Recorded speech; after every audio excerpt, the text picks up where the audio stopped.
एक बार की बात है। रातोगढ़ गांव के पास एक नदी बहती थी। खेती के साथ साथ पीने के लिए भी उसी नदी का पानी इस्तेमाल होता था। उस नदी में एक चुड़ैल रहती थी। वो कुछ दिनों से लोगों को पानी नहीं भरने देती थी और बहुत परेशान करती। एक दिन, ए कमला, तूने मेरी चोटी क्यों खींची? पगला गई है क्या विमला? मैं भला तेरी चोटी क्यों खींचूंगी? झूठ मत बोल, यहाँ हम दो ही तो हैं। अरे अरे, वो देखो, हमारी मटकी का पानी कौन गिरा रहा है? रास्ते में उन्हें भुवन मिला, जो बैलों को पानी पिलाने नदी लेकर जा रहा था। क्या हुआ? इस तरह क्यों भाग रही हो जैसे भूत पीछे पड़ गया हो? हाँ दादा, भूती है नदी पर, सच में। भक, मैं ही मिला चुहल करने के लिए। डरन हो गई जिनैया, मैं कैसे करूं? अरे क्या हुआ? ये बैल पानी क्यों नहीं पी रहे हैं? और मेरी धोती कौन खींच रहा है? कहीं भागो रे! इसी तरह एक दिन रामू वहां से जा रहा था। उसने देखा बीच धारा में एक औरत बड़े ही आराम से बैठी हुई है।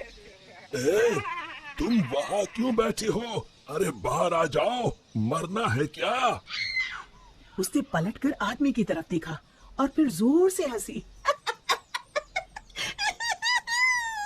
तुझे मारना है? कहकर हाथ बढ़ाना शुरू किया। वो तेजी से गिरते पड़ते गांव की तरफ भागा और गांव आकर लोगों को बताया। हाँ, उस दिन मेरे बैलों को पानी भी नहीं पीने दिया उस चुड़ैल ने। हमारी मटकी का पानी गिरा दिया था। लगता है हमें ये गांव छोड़ना ही होगा। बिल्कुल सच कहा भुवन, मेरा भी यही मन है। गांव के सब लोगों ने गांव छोड़ने का निश्चय कर लिया। भुवन बेटा, हो गई तैयारी? हाँ काका, हो ही गई समझो। मुझे लगता है क्यों ना हम मुखिया जी के पास चले। हाँ, शायद कोई उपाय निकले। काका, मुखिया जी कोई ओझा तो नहीं? मुझे लगता है हमें हनुमान मंदिर के पुजारी के पास चलना चाहिए। बात तो तुम्हारी भी सही है। सारे गांव वाले पुजारी जी के पास गए। कहो, कैसे आना हुआ? हाँ पंडित जी, हम नदी वाली चुड़ैल के आतंक से परेशान हैं। आए दिन उसका आतंक बढ़ता ही जा रहा है। मुझे तो लगता है हम सबको भी गांव छोड़कर भागना पड़ेगा। समस्या तो गंभीर है, पर भगवान दयालु है। अवश्य ही कोई उपाय मिल जाएगा। आप ही बताइए, क्या करना होगा? हमें एक हवन करना होगा। जैसे ही उस हवन का पवित्र धुआं उसे लगेगा, वो श्राप मुक्त हो जाएगी। पर चुड़ैल को हवन कुंड तक लाना असंभव है। असंभव में ही संभव छुपा है भुवन। तो हवन किया जाए। कल हस्त नक्षत्र है, कल ही ठीक रहेगा। ठीक है पंडित जी। आप लोग इस सामग्री की व्यवस्था कर लीजिए। मैं ब्रह्म मुहूर्त में वहाँ पहुँच जाऊंगा। हम सब भी पहुँच जाएंगे। हवन कुंड तैयार है, मैं जल लेकर आता हूँ नदी से। किसकी मौत आई है जो मुझे सोते ही जगाने चला आया? चुड़ैल जी, आप सोइए, मैं तो पूजा के लिए जल लेने आया हूँ। ये नदी मेरी है, इसका पानी भी मेरा, समझे? और हाँ, अपनी अकल को प्रसाद के जैसे बांटना बंद करो, समझे? पर क्यों चुड़ैल जी? क्योंकि मैंने ऐसे कहा। अब चुप, एकदम चुप। चुड़ैल जी, क्यों न एक शर्त लगाई जाए। जो हारेगा उसे दूसरे की बात माननी पड़ेगी। बोलो, मंजूर है? तुम साधारण गांव वाले मुझ जैसी ताकतवर चुड़ैल से शर्त लगाओगे? चलो।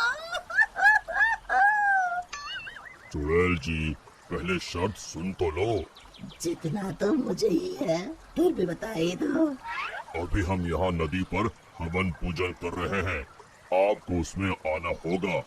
उसके बाद हम सब गांव छोड़कर चले जाएंगे। और नहीं आई तो ऐसे ही रोज तुम्हारी नींद में खलल डालेंगे।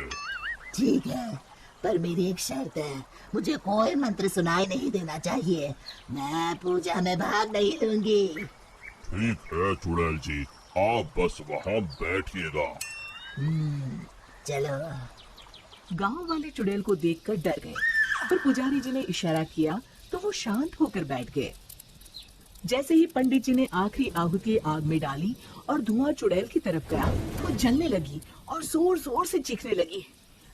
बचाओ, मैं जल रही हूँ, बचाओ, कोई बचाओ, मैं सबको खा जाऊंगी, किसी को नहीं छोड़ूंगी, बचाओ। धीरे धीरे उसकी आवाज शांत हो गई। सब लोग सोच रहे थे कि चुड़ैल जलकर राख हो जाएगी, पर ये क्या? उस डरावनी चुड़ैल की जगह पर एक खूबसूरत परी खड़ी थी। वो मुस्कुराते हुए बोली, मैं एक परी हूँ। एक शाप के कारण मुझे चुड़ैल बनना पड़ा। आज आपके कारण मैं शाप मुक्त हो गई हूँ। अब मैं परी लोग जाऊंगी। उससे पहले एक वरदान देना चाहती हूँ। मांगो, क्या मांगती हो?